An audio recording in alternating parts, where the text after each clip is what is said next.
It's why, despite tough fiscal times, we've increased foreign military financing to record levels.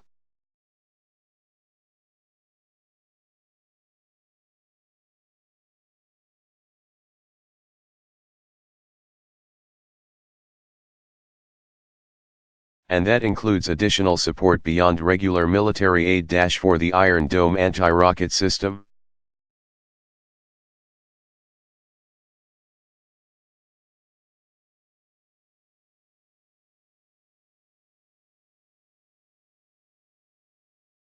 A powerful example of American-Israeli cooperation. A powerful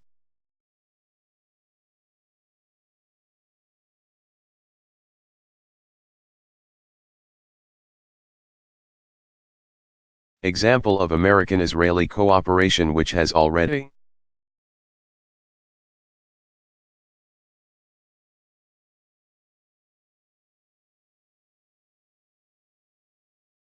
intercepted rockets from Gaza and helped save Israeli lives.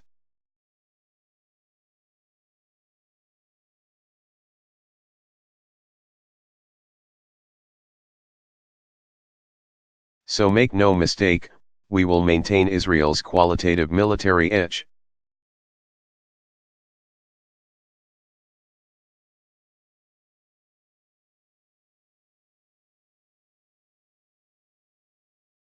You also see our commitment to our shared security in our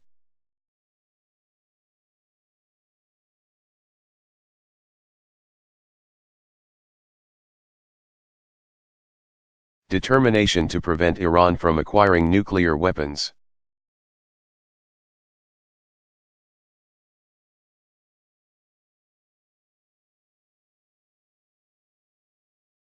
Here in the United States, we've imposed the toughest sanctions ever on the Iranian regime.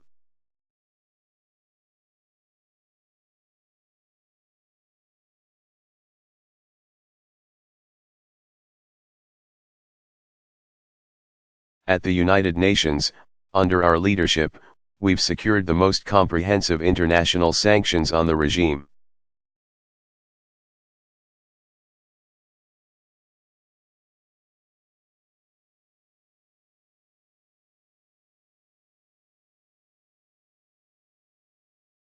Which have been joined by allies and partners around the world.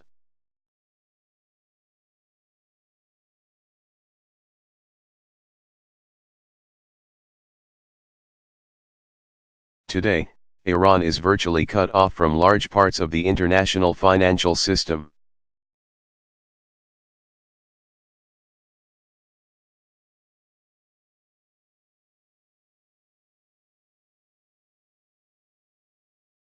And we're going to keep up the pressure.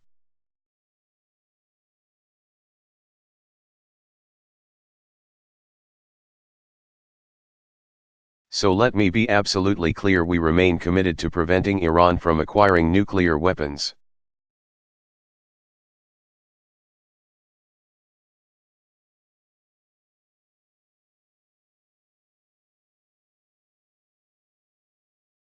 Its illicit nuclear program is just one challenge that Iran poses.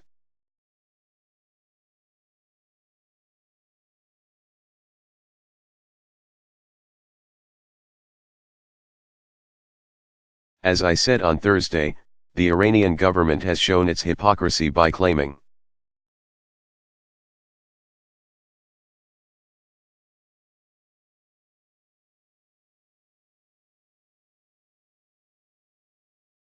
to support the rights of protesters while treating its own people with brutality.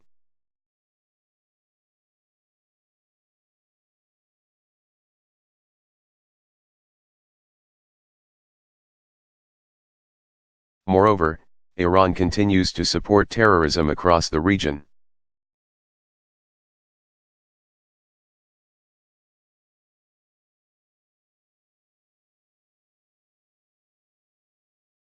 Including providing weapons and funds to terrorist organizations.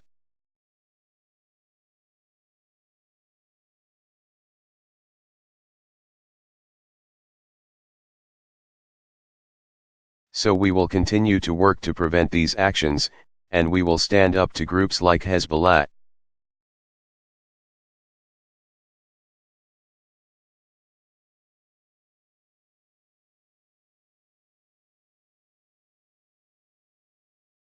who exercise political assassination and seek to impose their will through rockets and car bombs.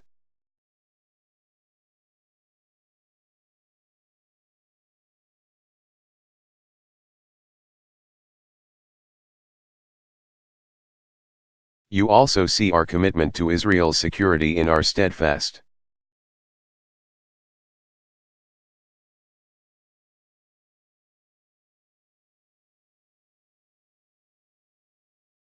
opposition to any attempt to delegitimize the State of Israel.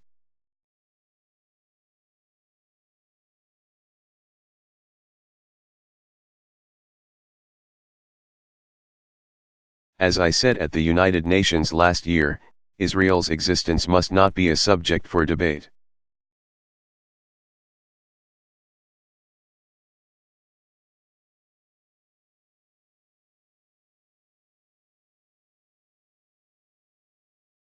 And efforts to chip away at Israel's legitimacy will only be met by the unshakable opposition of the United States.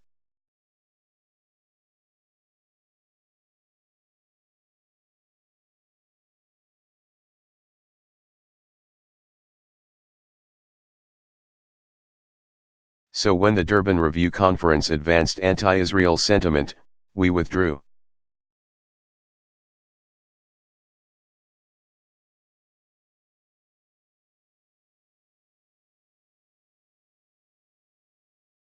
In the wake of the Goldstone report, we stood up strongly for Israel's right to defend itself.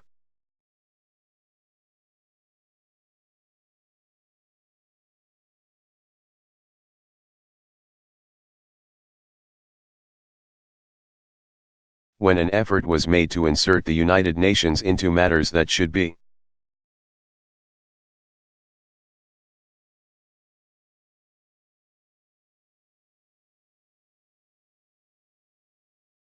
resolved through direct negotiations between Israelis and Palestinians, we vetoed it.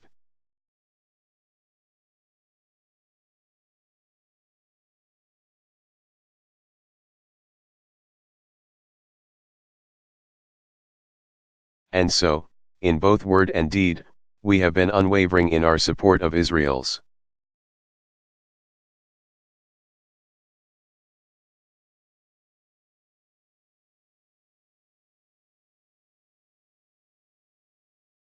security.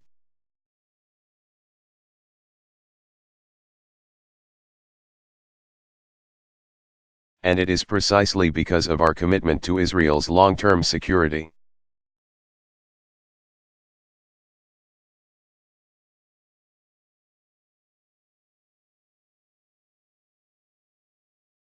that we have worked to advance peace between Israelis and Palestinians.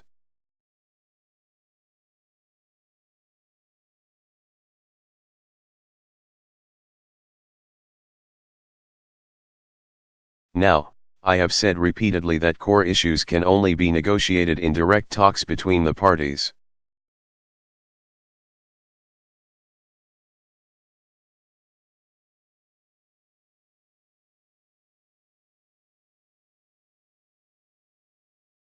And I indicated on Thursday that the recent agreement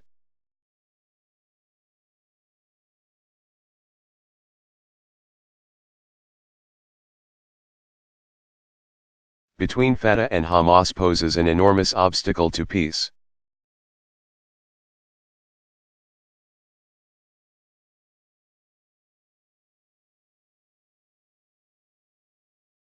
No country can be expected to negotiate with a terrorist organization sworn to its destruction.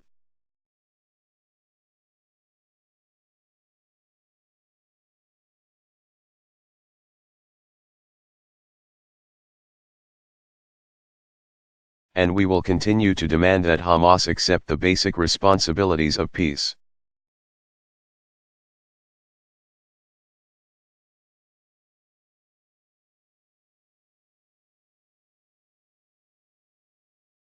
Including recognizing Israel's right to exist and rejecting violence and adhering to all existing agreements.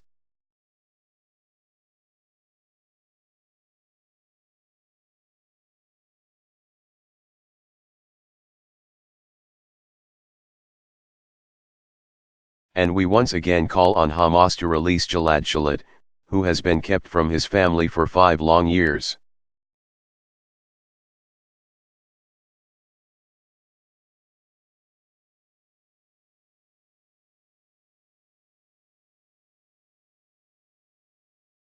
And yet, no matter how hard it may be to start meaningful negotiations under current circumstances,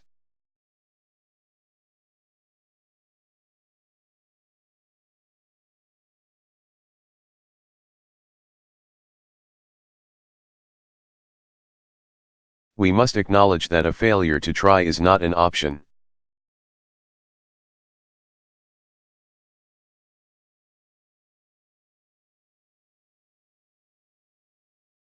The status quo is unsustainable. And that is why on Thursday I stated publicly the principles that the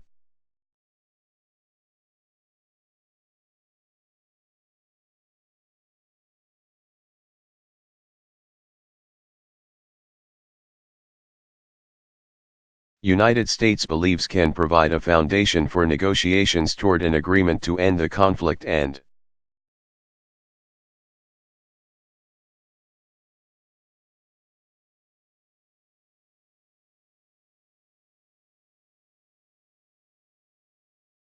all claims, the broad outlines of which have been known for many years.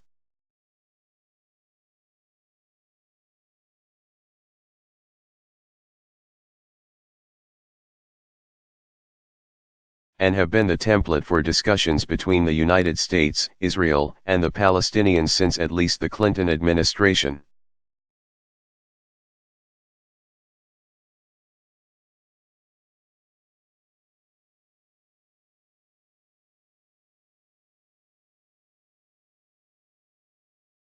I know that stating these principles on the issues of territory,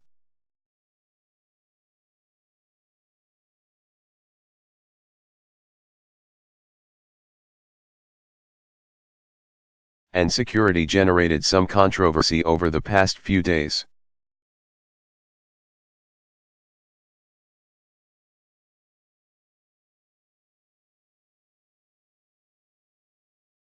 I wasn't surprised. I know very well that the easy thing to do,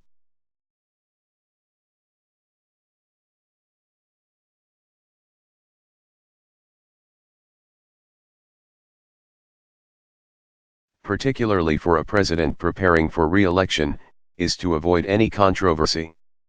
I don't need Ram to tell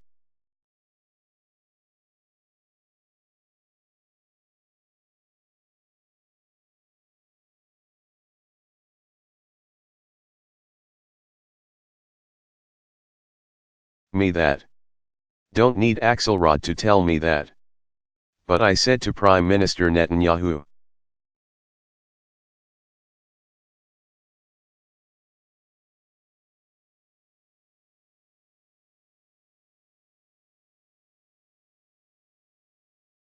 I believe that the current situation in the Middle East does not allow for procrastination.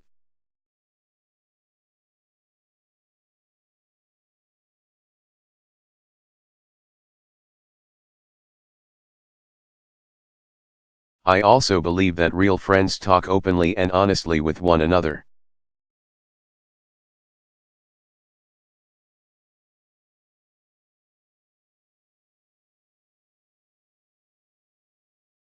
So I want to share with you some of what I said to the Prime Minister.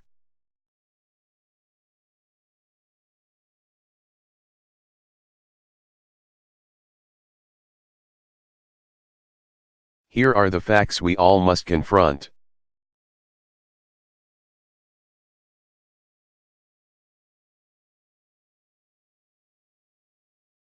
First, the number of Palestinians living west of the Jordan River is growing rapidly and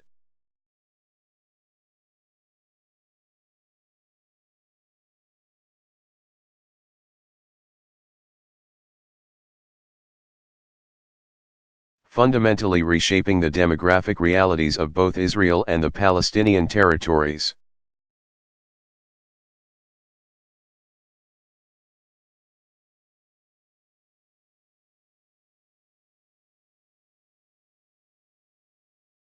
This will make it harder and harder without a peace deal.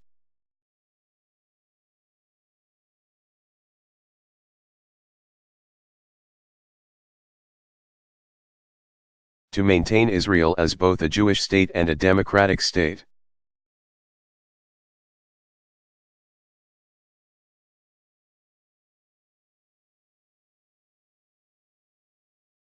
Second, technology will make it harder for Israel to defend itself in the absence of a genuine peace.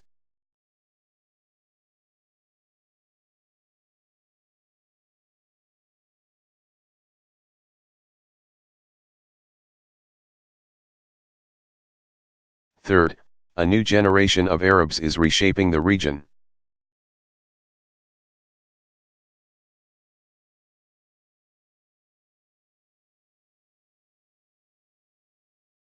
A just and lasting peace can no longer be forged with one or two Arab leaders.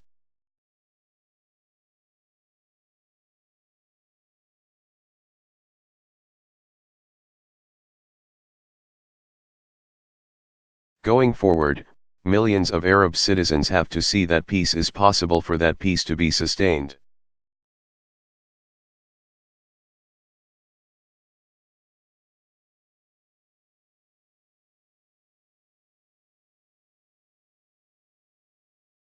And just as the context has changed in the Middle East,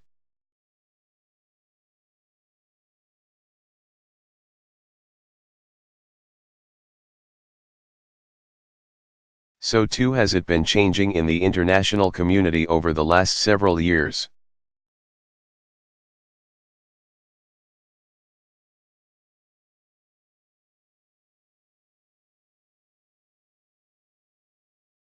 There's a reason why the Palestinians are pursuing their interests at the United Nations.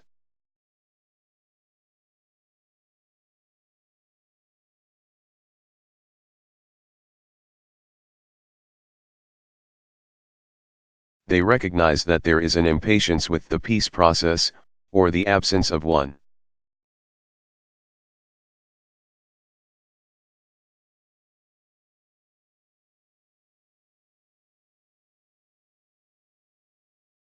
Not just in the Arab world, in Latin America, in Asia, and in Europe.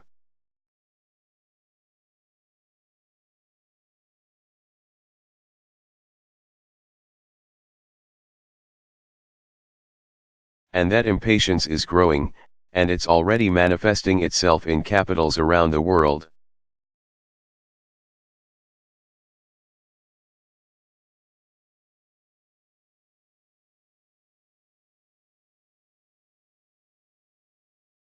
And those are the facts.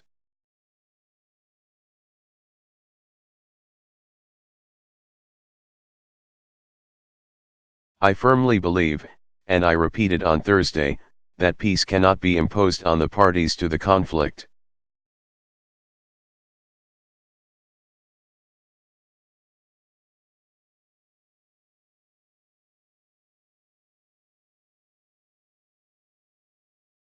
No vote at the United Nations will ever create an independent Palestinian state.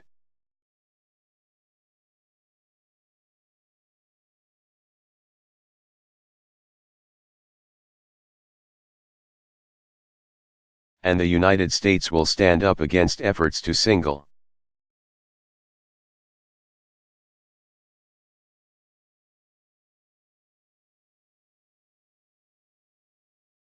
Israel out at the United Nations or in any international forum.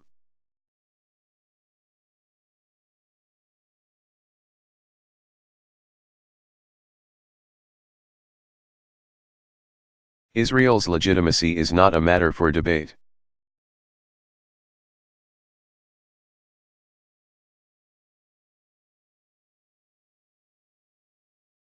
That is my commitment, that is my pledge to all of you.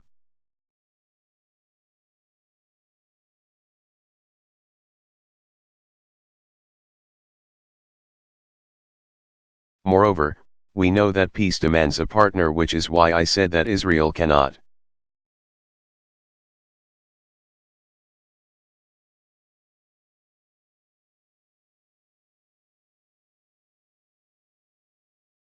be expected to negotiate with Palestinians who do not recognize its right to exist.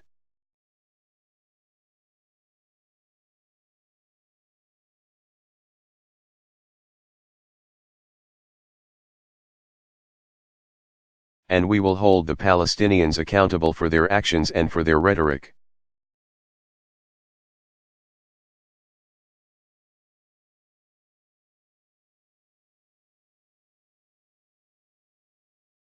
But the march to isolate Israel internationally and the impulse of the Palestinians to abandon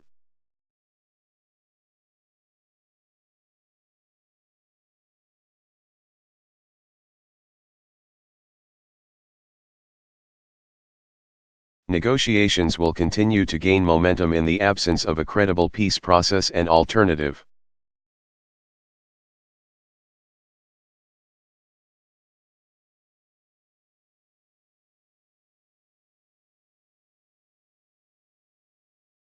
And for us to have leverage with the Palestinians, to have leverage with the Arab states and with the international community.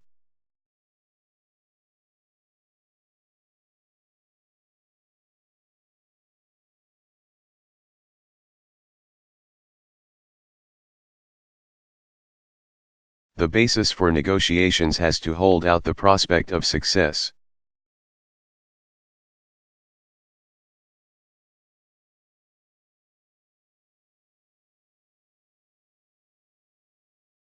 And so, in advance of a 5-day trip to Europe in which the Middle East will be a topic of acute interest,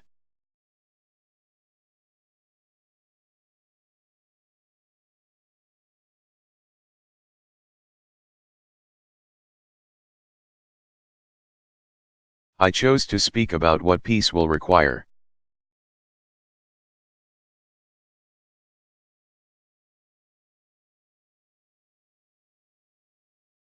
There was nothing particularly original in my proposal.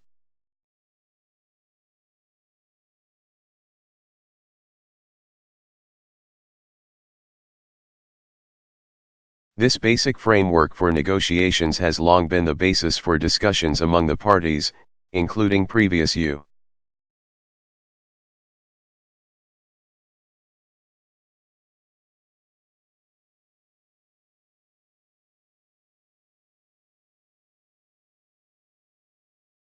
administrations. Since questions have been raised,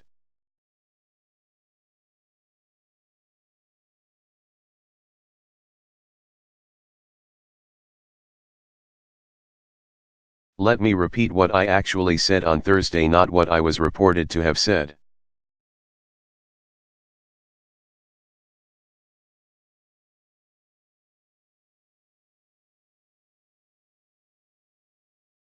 I said that the United States believes that negotiations should result in 2 states.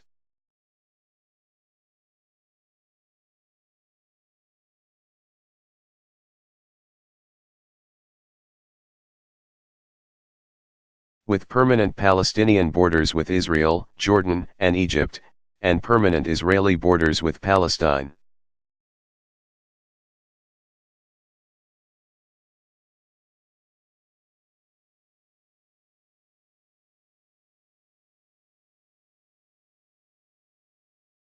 The borders of Israel and Palestine should be based on the 1967 lines with mutually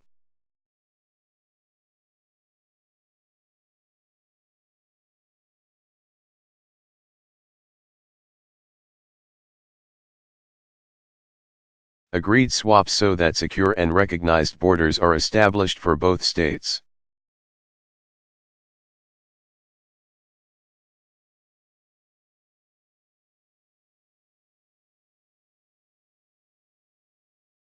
The Palestinian people must have the right to govern themselves.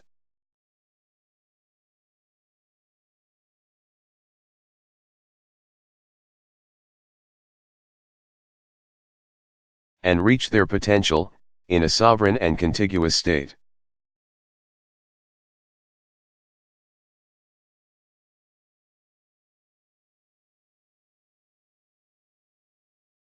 As for security, every state has the right to self-defense.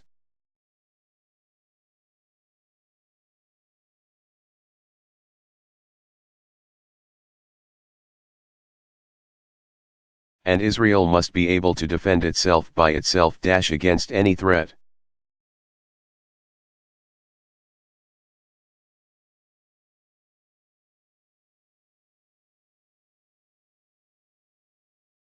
Provisions must also be robust enough to prevent a resurgence of terrorism.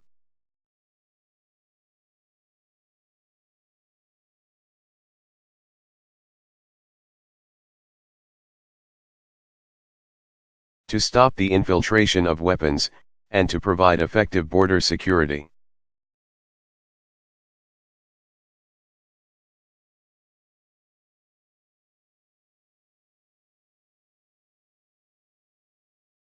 And a full and phased withdrawal of Israeli military forces should be coordinated with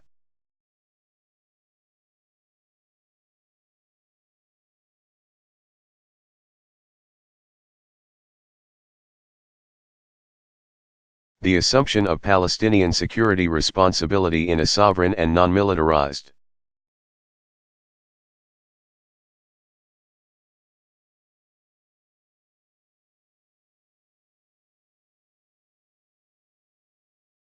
state.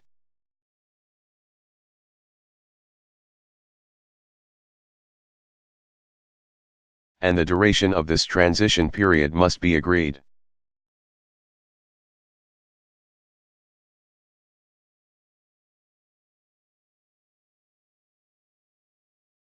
And the effectiveness of security arrangements must be demonstrated.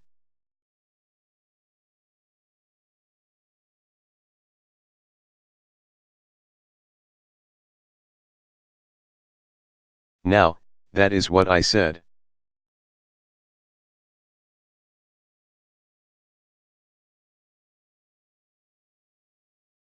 And it was my reference to the 1967 lines with mutually agreed swaps.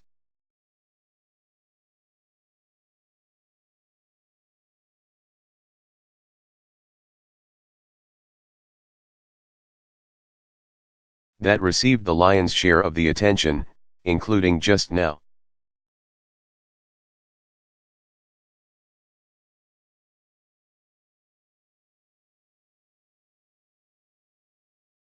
And since my position has been misrepresented several times,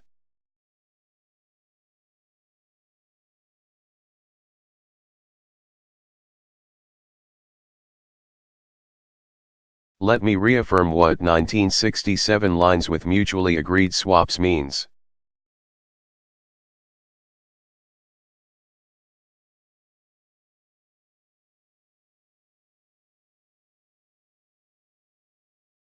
By definition, it means that the parties themselves Israelis and Palestinians will negotiate a border.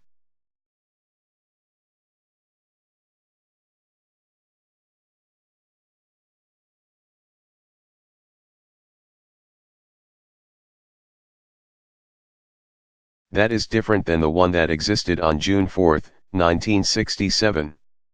That's what mutually agreed upon swaps means.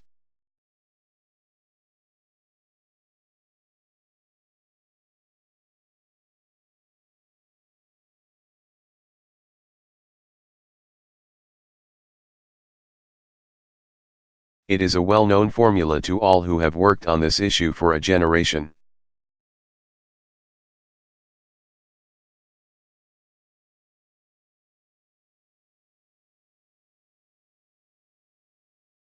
It allows the parties themselves to account for the changes that have taken place over the last 44 years.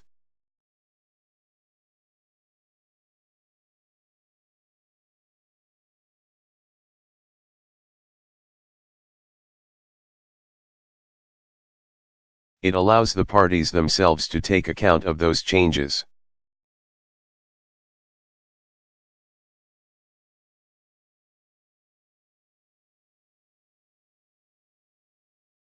Including the new demographic realities on the ground, and the needs of both sides.